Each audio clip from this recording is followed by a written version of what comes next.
Welcome to the Equity Teacher Leader Podcast. I'm your host, Dr. Rachael Mahmood.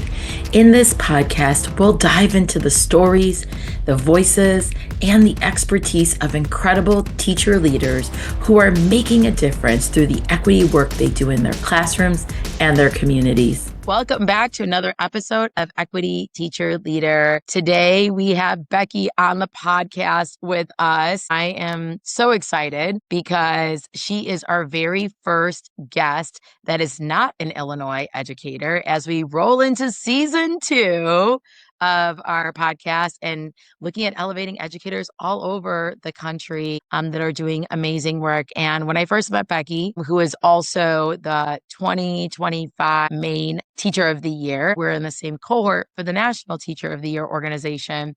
And I was like, oh my gosh, you have to be on this podcast. So I'm super excited that you're the first non-Illinois teacher to be on. It's an honor. Yes, it's my honor to be learning in community with you as well. So tell us a little bit about yourself. I teach 4th grade students at Wiscasset Elementary School in Maine. And the cool thing about our location is that we are right on the Sheepscot River. And it has afforded us a lot of opportunities to play around with learning outside, learning with water, sometimes getting stuck in mud flats. You never know what the river will give you. That's amazing. Yeah. That was one of the things I think drew me to having this conversation with you. I mean, your amazing personality, all the passion that you have for teaching, of course.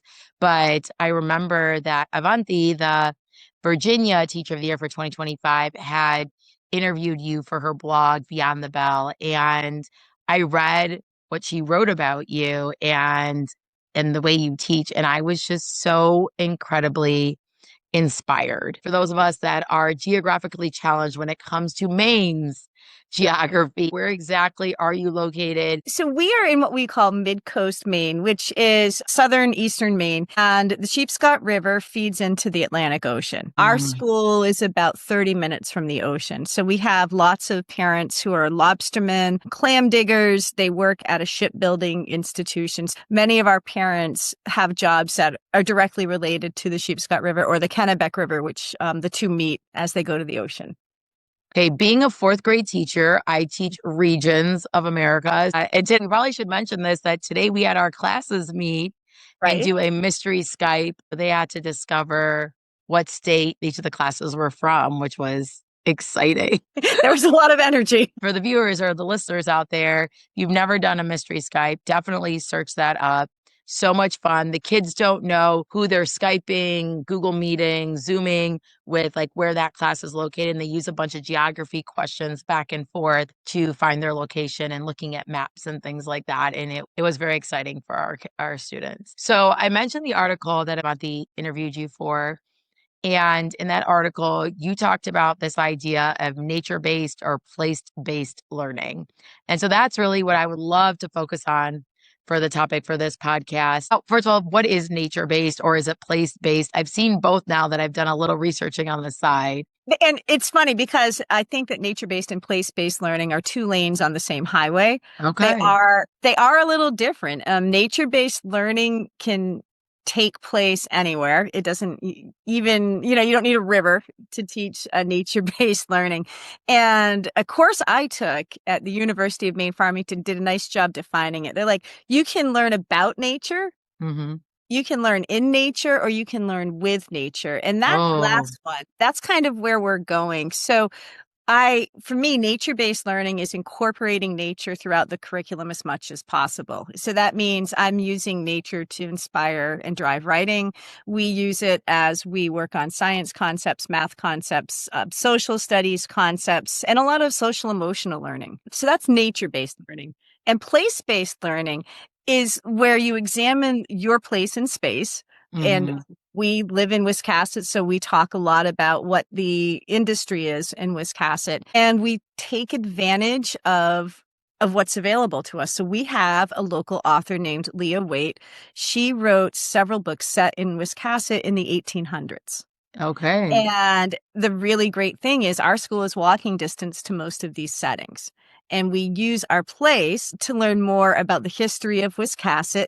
And then we we follow Leah Waite's journeys. So we're like, this house is the one that was discussed So in the book. cool. This ancient cemetery that you can walk to, that's where the characters were buried. And no, you're not going to find Abby's mom because she's fictional. However, Captain John Smith, yeah, he's here. Oh, And so wow. they can go find the gravestone.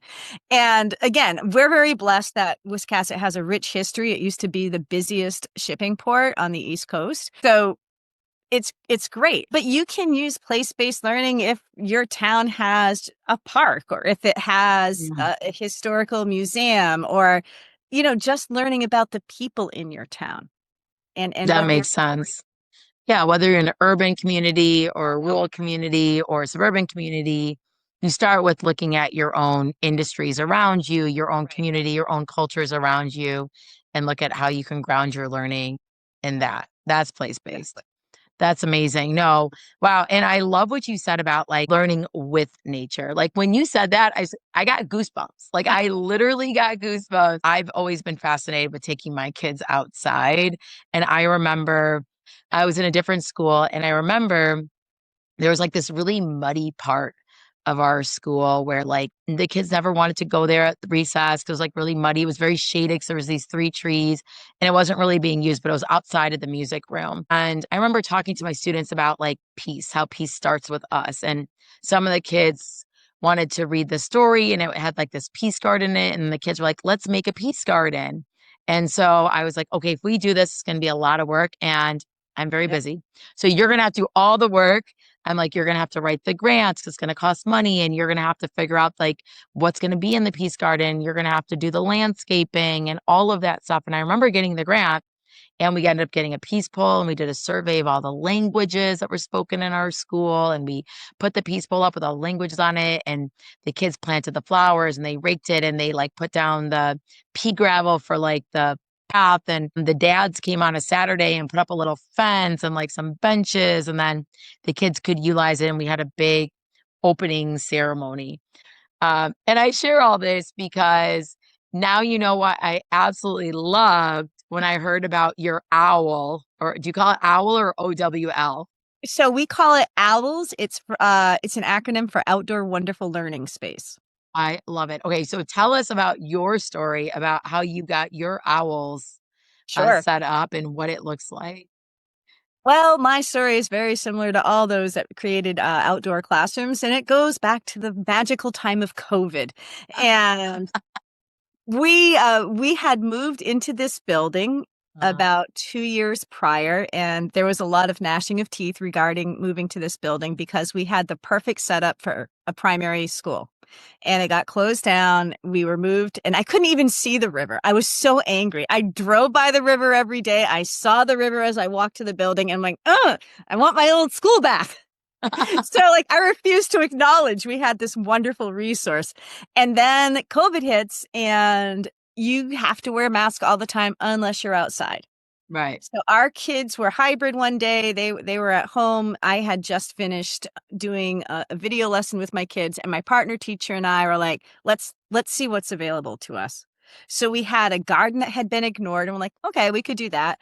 We walked down this hill to the river because there was a ball field on one side, and we're like, maybe the ball field. And then I looked, and there was this opening. It was like the secret garden. Oh, I It love was that book. completely run down. There was this opening through the trees, and at one point a space that had been cleared. And I said, all right, this is going to be the space. And it took a while to figure out who owned the space, either the town or the school. And so it took a while to get permission because it was town Right. property, not school property. But then my partner and I said, let's start clearing it out. So we brought the kids down and they were giving up recesses to drag Mhm. all of the brambles and the brush that we were cutting back.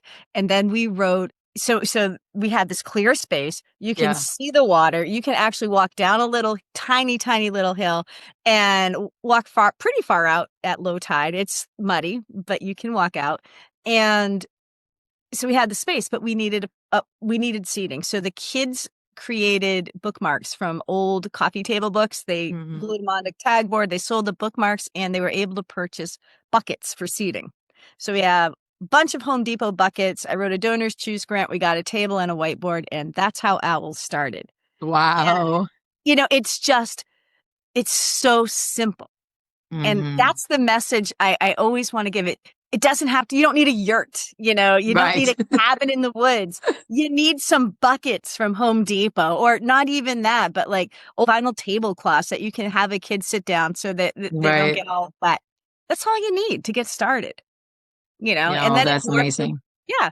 We have a deck box down there now with supplies. So we've got whiteboards, dry erase markers, a tiny little first aid kit. We've got some pocket microscopes and magnifying glasses. So, rope. They love playing with rope down there when they have free time. So rope and scissors Mm, cut the rope, and their imaginations go wild.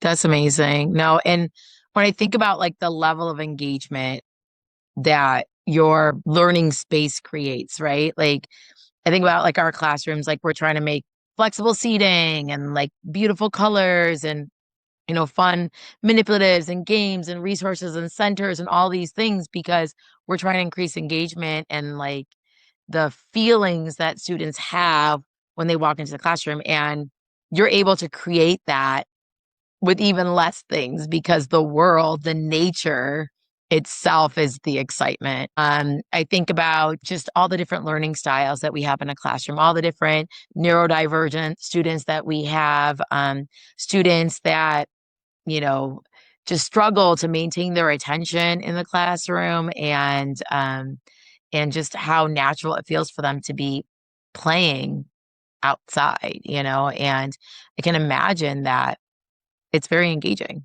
I'm assuming your students are super engaged. Are they super crazy and off task? Because that would probably be most teachers' fears, like take them outside.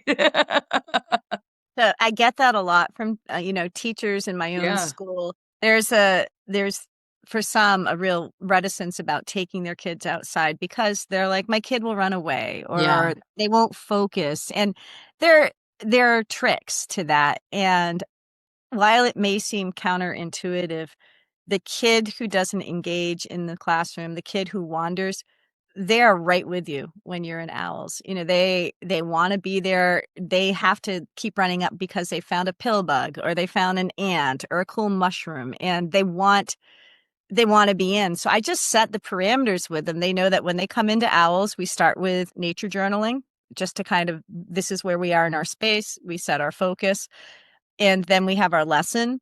And I tell them, whatever free time we have left over, we have 60 minutes. And if our lesson is complete, the rest of the time is yours. So That's that amazing. encourages the focus and engagement even more.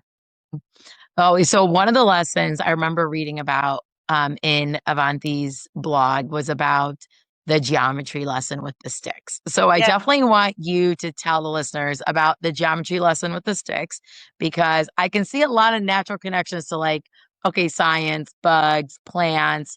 And I love to take my kids on nature walks and like write down, biotic versus abiotic or how many things you see that are alive and things like that for those units. But then we go to math, we go to our classroom, we do math in our workbooks. Sometimes we take our math workbooks outside, but tell us about the geometry lesson with the sticks. And then you have other lessons that you can share with us that just open our minds to, I think a lot of teachers do take our kids outside to observe, the natural world in some way, shape, or form. But then what about these other subjects?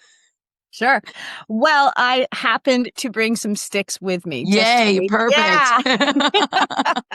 And so, my practice is constantly evolving as well. And I started by just having the kids do work with sticks, and then we'd go back to the classroom. But now I have them we have learning journals, and they take notes in their journals. So we start by having the kids gather some straight sticks like this. And then I have them make their stick. They put an acorn here and an acorn here. And I'm like, you've just made a line segment. Name your line Oh, segment. wow. So they do it with, first initial, last initial. And then I have them take their stick, but this time we're on tar, so they draw arrows. I'm like, that's a line. Do you see how there's no beginning, no end? And we have a lot of repetition with it. We have hand movements. Line segment has a beginning and an end. Line has no beginning, no end. And then we talk about rays, and they put an acorn here and an arrow there, and there's your ray. That's one lesson. So then the next time we come back and we take two of our rays and we put them together, right? And we give them names. So we make sure that there's always the vertex is going to be that letter in the middle. They name their angles, and they like to make 3-letter words with them. And who doesn't? Come on now. It's very fun, right? So once we do that, we talk about acute angles and obtuse angles, right angles. And so we just practice making their acute angles, and they're like acute, acute, acute, acute, acute. And then they get to right and they have to stop and go right. And then they say obtuse, obtuse, obtuse, obtuse, obtuse. And then they get down here and they say straight. Yes. Later on, we're going to move on to reflex all the way back around. So that's our angle. And then another lesson when we start talking about the difference between acute angles, obtuse angles, and how they have different measurements, they grab a stick that looks like this. Oh, and yeah. They grab I see where this is going. Yeah. So you put so that, I could, and I tell them this, and it also helps them engage. We can be doing this with a worksheet in the classroom. Or we can be doing this in owls. Your behavior, my trust in you, that's what determines going out. I want to be outside. Right. That's my preferred place to be. So again, they want to get outside and they regulate each other. Oh my gosh, they are so harsh when they're like, stop, we want to get all right. And I think too, like, it's also like the educators, us being like, of course they're going to be excited. And we want our kids to be excited about learning. When my kids start shouting out the answers in class, I'm like, yes, you want to be engaged, right? Instead of like, why are you shouting out? You forgot to raise your hand. Like, I try to look at like that behind the why. So when they're outside and they're excited, that's great. They're excited about learning. They're excited about nature. They're excited about being outside. Those are things that we want our kids to feel. We have to help them feel it in a way that's like appropriate, and so we can still get our work done. Yeah, it's a lot of, and I tell you, I'm so happy. Happy you want to do this. And we need to let everybody have an opportunity to speak. 100%. Yeah. And so you were showing us the angle. Sorry. Oh, yeah. So basically, they go ahead, they put their dot on the vertex, and then they learn. It's such a cool way to realize that acute angles are those ones we've talked about, that 0 to 90 degrees. So they learn how to read a protractor. And they recognize that this part of the stick is going to be the acute angle, and then this part is the obtuse. That's like sticks in a nutshell. We worked on finding area last week where the kids all had to find sticks less than 12 inches. They had to find 2 matching sides. And so they measured it. They found their area. Again, way more fun than doing it on a worksheet, but they had to bring their notebooks down and take notes. So they documented what they were doing. They've written the formula for area in their learning logs, but they didn't have to complete a math journal. Yeah, no, I love that. And it's real life. I mean, I guess I did a little bit of place-based learning with area because our school has like the walls are like those cinder blocks. Oh, yeah. That are like painted. And so they're rectangles, but we went outside to the hallway and we all lined up in the hallway and we were facing like the bathroom, like wall, the back of it. And I was like, oh, look, let's count how many blocks tall it is, and the whole wall is painted blue. And I was like, oh, let's count how many over they are, but they're rectangles. So we like cut one rectangle in half and we saw one rectangle makes 2 squares. And so we counted by 2s across the bottom. Then we found like the area of the wall. And then the kids were like, what about the next wall? So then we like went to like the office hallway. We found the area of that wall. And then I let them measure like the cinder blocks and find the area of the cinder blocks and of the windows and things like that. And so they were excited. It wasn't nature-based, but it was, I guess I can say it was place-based. Yeah. So that's exciting. What about like social studies or literacy? What do you do with that? So social studies, right at the beginning of the year, I read the book Rocks a Boxin' to the kids, which is a story about a group of children in the Southwest, and in the desert, they make their own little community. And they have everyone has their house, and they also have a jail for when you're riding your stick pony too fast, you have to go to jail. So after reading Rocks a Boxin', we talk about what it is we would need for our owls community. And so they make a list of everything, and we talk about, well, how are we going to make this happen? And they determine that they need a constitution that will state what they need. And then their constitution needs their bodies of government. So the kids end up having a role either as a representative senator. I'm the governor because I do have veto power. That's And we right. also have a Supreme Court. Now, though I'm the governor, I have a cabinet, and the cabinet will advise me on the legislation that the kids end up writing. So Okay. one time the kids wrote a tree climbing law because I want the kids to be able to climb trees. They need to build their muscles, they need to build their core strength, and tree climbing is a great way to do it. They don't even know they're exercising.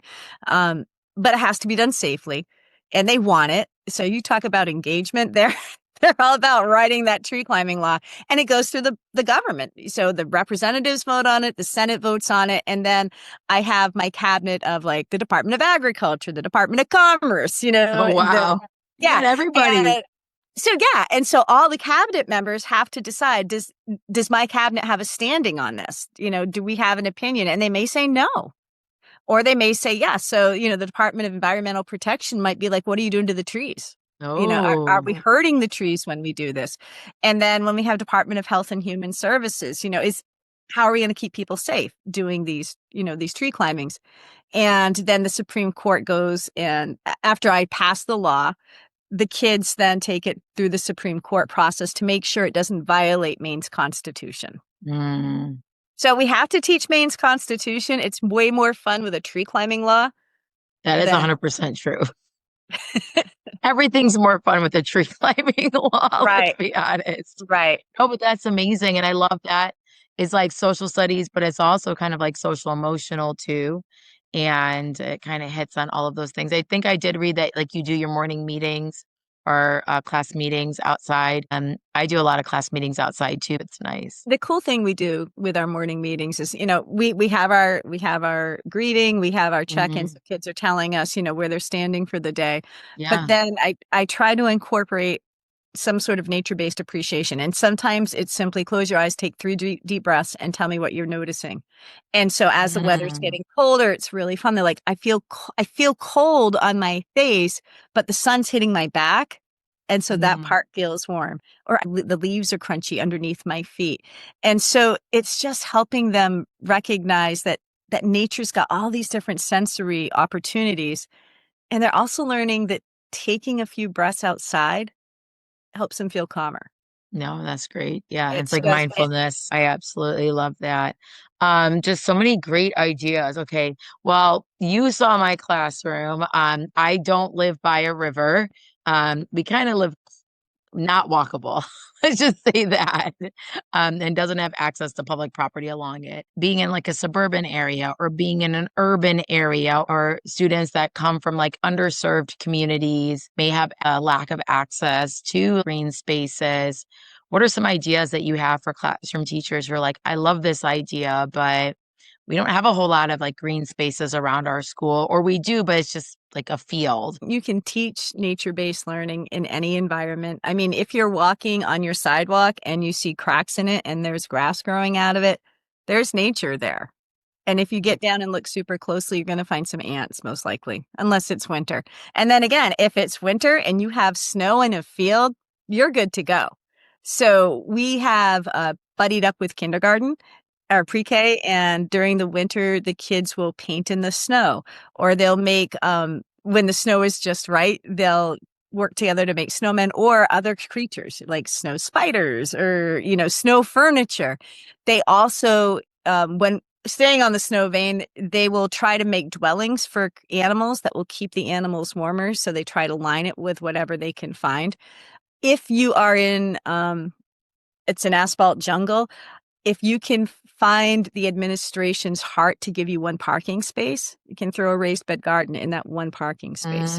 Set Mm, up bird feeders. You can also bring nature in. So, if you yourself are going for a walk in the park and you see right now it's seed pods, and I went for my walk after I got home and I found some seed oh, pods. wow, those are unique. We don't have those in Illinois. All right. So this seed pod is called Love in a Mist, and I brought it in for the kids, and it does look cool. But if you open up inside, there are, I'm not sure if you can get this in the camera, but there's all of these cool seeds and it Yeah. acts, ooh, golly, it acts like a rattle. And so I had the kids learn the Latin name of this, which is uh, Damascena.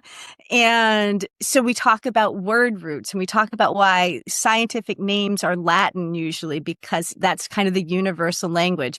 I have the kids illustrate the outside, the inside, and and then we planted them. Another great way you can bring nature into your classroom is to get a hydroponic garden.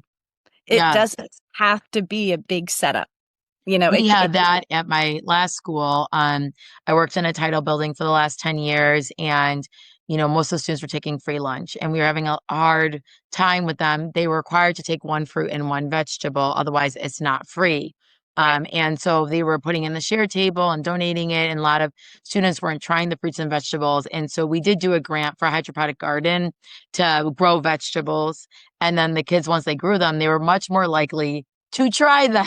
Right. And Exactly. Well, it's true. And so basil's always a big hit in the classroom because ooh, after we do basil, the kids it just goes all year long. And we've made basil tea, they made caprese sticks, and then we made pesto. And then every adult in the school had to stop in my room for a message or something. And they're like, what is that? I'm like, did you want some? Did you did you want a want little bit?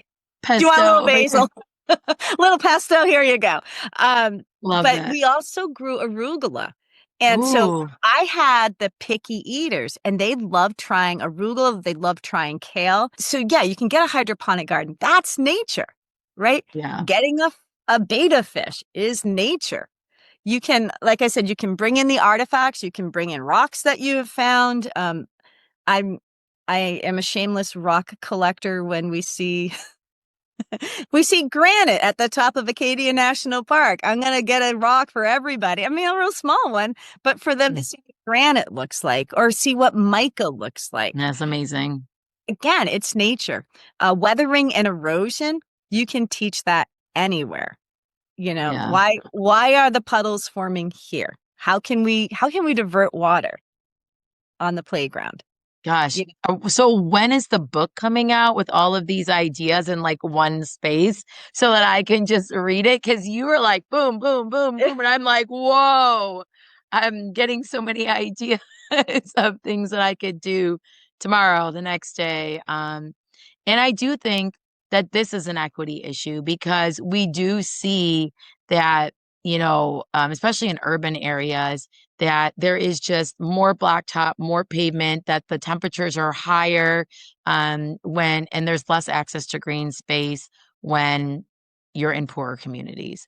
And there is lack of access to green space in poorer communities as far as in urban communities. I know that rural communities have poverty and they face different issues. A lack of nature is not one of them, but I think that you're looking at who has access. And I also think about um, when you're an equity teacher leader, you are looking for ways to engage your students in unique learning. And I know I've definitely have heard deficit talk around, well, we can't go outside until, because they see the outdoor learning as like the enrichment or The the reward. fun.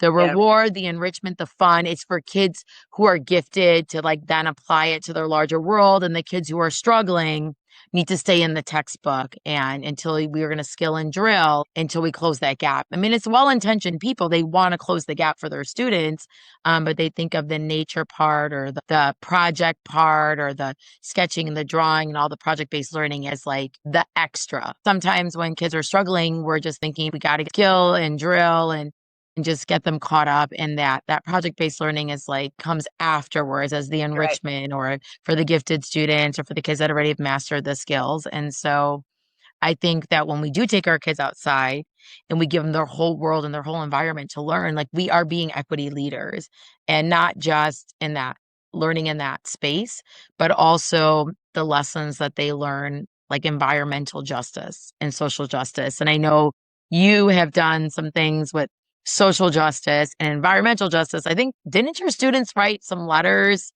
Okay, so tell us about that because we Sure. definitely want to cover that too. So before I do that, I Oh, want to okay, sorry. address what you were saying concerning kids, falling behind or, Yes. That's the extra stuff. I will tell you that the kids who are out of my room frequently because they're receiving special education services are the ones that thrive when we take them outside. And I have worked very closely with our special ed teacher. I mean, we have a walkie-talkie. She can see the kids and watch them walk back up to her classroom because it's important to her for them to be in owls. It's important for me to have them in owls because that kid that can't read well in front of his peers because he's nervous, all of a sudden becomes the leader in owls. Kids that have trouble, that struggle with ADHD, time in nature, actually, there have been studies. I wish I could list them for you right now.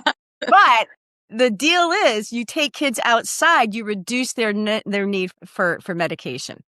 I mean, I And believe it because if you think about it, being a multimodal learner means that the learning is happening with all of your senses, right? And so if you're not getting it from a book, you have to get it from somewhere. The knowledge part is important. And so how do we keep giving them all these different sensory right, experiences so they can learn it through some avenue instead of being stuck on they must learn it through this avenue?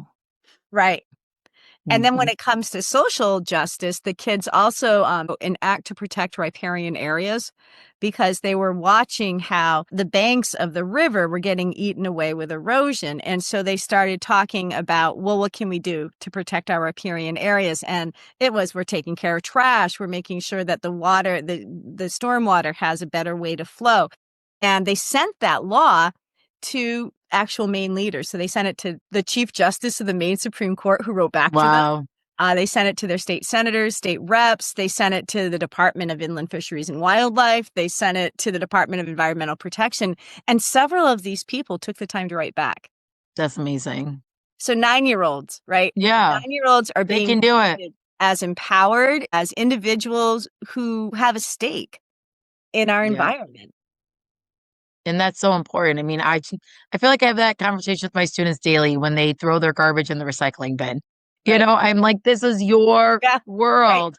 Right. I'm recycling for you, for us, for all of us, for your children. Like, you have to care about your world too, and so we have environmental justice talks all the time around the garbage can and the recycling bin in my classroom. But that's like just so amazing. You have the environmental justice, the social justice, bringing in there's the citizenship, the social emotional learning. You've covered math, you've covered social studies, you've covered a little bit of like the reading part and the writing and the journaling and the gratitude journaling and the mindfulness and the morning meetings. I mean, I think we got all this, and of course the science. I think we got all the subjects. Is there a subject that we haven't covered yet that I haven't done foreign language out there yet, but I'm sure we could. Just the vocabulary development. We oh could get yeah, we could make that definitely happen. grammar, right? Writing correct Oh, sentence. okay. So yeah, I did do grammar. Yeah, I could see that. So the grammar, I had actually planned a lesson where the kids were just going to collect nouns and they were going to, kind of sort them out and perfect lesson. Except as I'm trying to set it up, this squirrel starts running around and the kids are like, Yeah, of course they I'm are. like, okay, I'm not going to compete against a squirrel, clearly. So instead of just having them write nouns, we actually had a higher order lesson where they had to write descriptive prepositional phrases to describe the squirrel's path. So, the squirrel leaped through the air. He landed on a branch, ran around the trunk underneath the root. And so there's our parts of speech, right? That's amazing. Oh my gosh. That would be like my student's dream lesson, watching a squirrel run around in Right. circles and then writing about it. Okay, so I want to get started tomorrow. Like I'm going Great. to take my kids outside. It's a little cold, but we're going to go outside. We're going to do something. Let's see, what am I teaching tomorrow? I'm teaching division.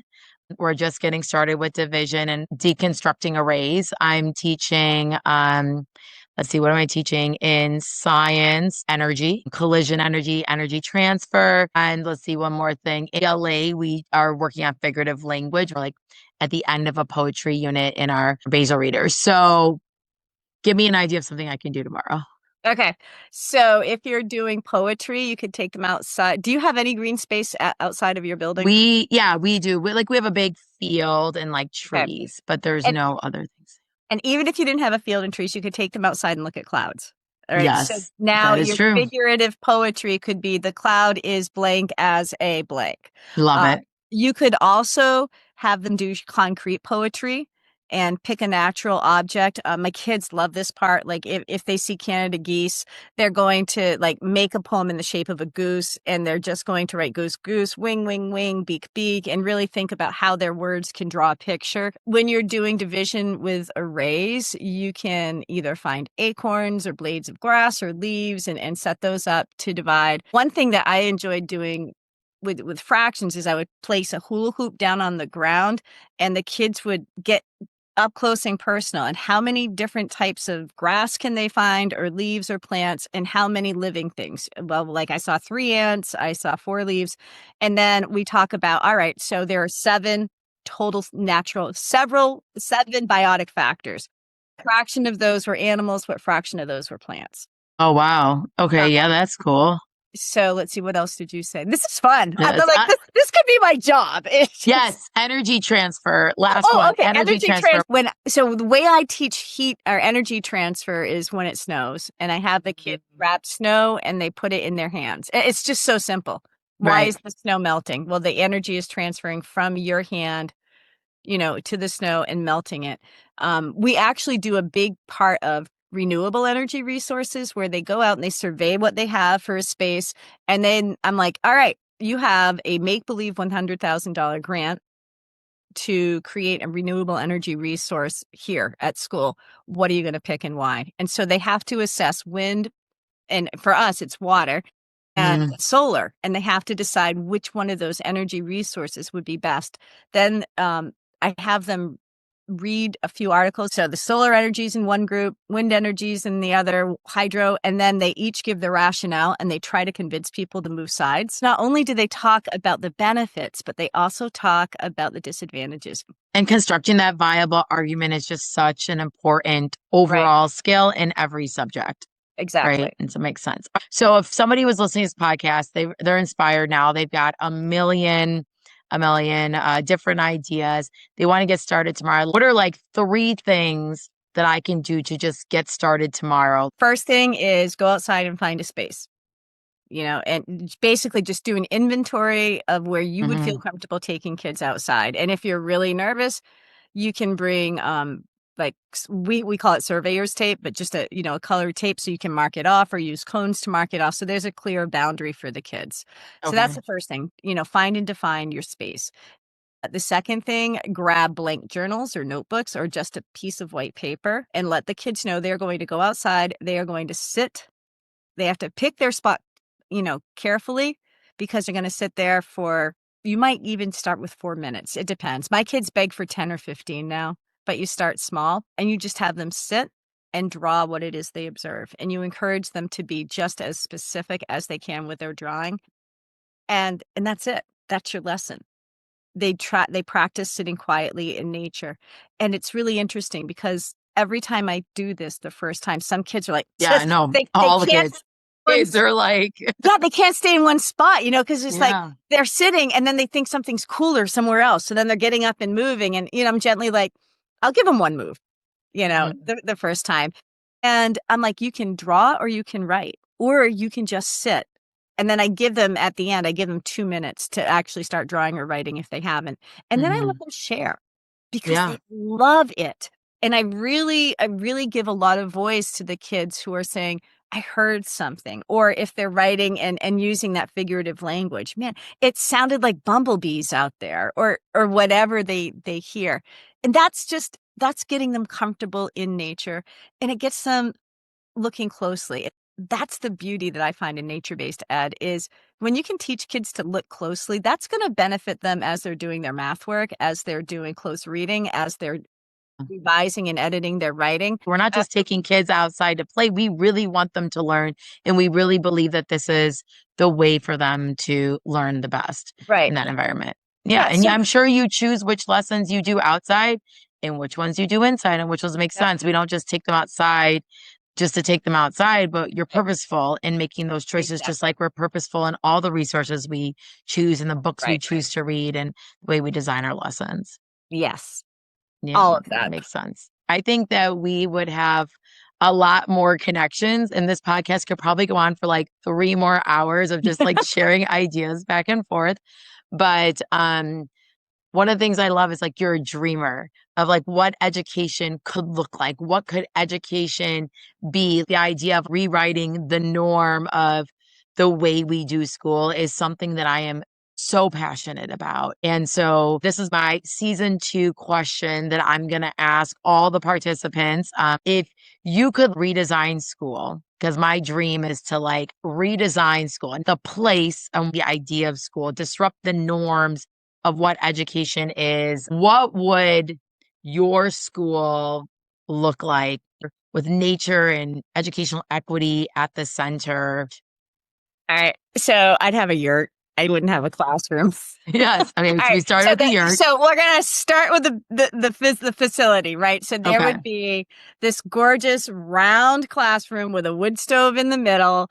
And it would be, there'd be tables everywhere that were covered with pine cones and bird nests and seeds. And there'd be a pet. And then outside there'd be a fire pit for meetings so that they could really establish that, where we're all one, and use some indigenous wisdom where everybody has a chance to talk, and our job is to take care of the world for those who come after us, just like those who before us took care of the world for us. And yeah, I would absolutely teach standards. I would teach math concepts that need to be taught because there's a natural progression, and we want those kids to come away with those skills. Again, it has to pass a straight face test.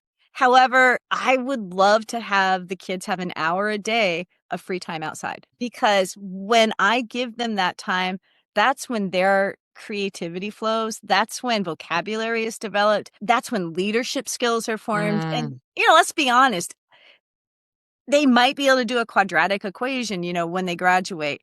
I'm more interested in the person that's a kind human being. 100%. Or the person that's going to show up at a select board meeting because they've got something to say and they want to say it respectfully. Right. They want to affect positive change in a way that doesn't hurt anybody. These are the people I'm trying to create. And I agree with you. Yeah. And I think that we can do that when we allow them the time to discover things on their own. What better way to get people interested in saving the earth and letting them live in it and learn in it instead of doing these artificial boundaries of classrooms and cinder block walls? No, I definitely agree. And school needs to be disrupted. It's been the same for a long, long, long time. And we need to definitely disrupt the way we're doing education because our community is always evolving. People are always evolving. Times are always changing and things are moving forward. And our schools need to keep pace with that because, like you said, we will not be able to predict what our children's future jobs are going to be. But we know with 100% certainty that we are raising future citizens of a community. Well, for everything that you do to make learning engaging for your students, for the way that you teach them to take care of the earth and teach them about environmental justice and social justice and how they can be a great citizen, for all the ways that you bring education alive and make it equitable so that all your students can participate in nature-based learning. There is no doubt in my mind. You are an equity teacher leader. Yeah. And definitely we're going to purchase your future book that you're going to write about this with all the different activities and ideas so we don't have to think of them on the spot. You got it. But if you also have some great resources that have helped inspire you, feel free to send them over and I will definitely put them in the show notes. Thank you so much. Oh, Yay. A lot of fun. I had a great time chatting with you. Sometime.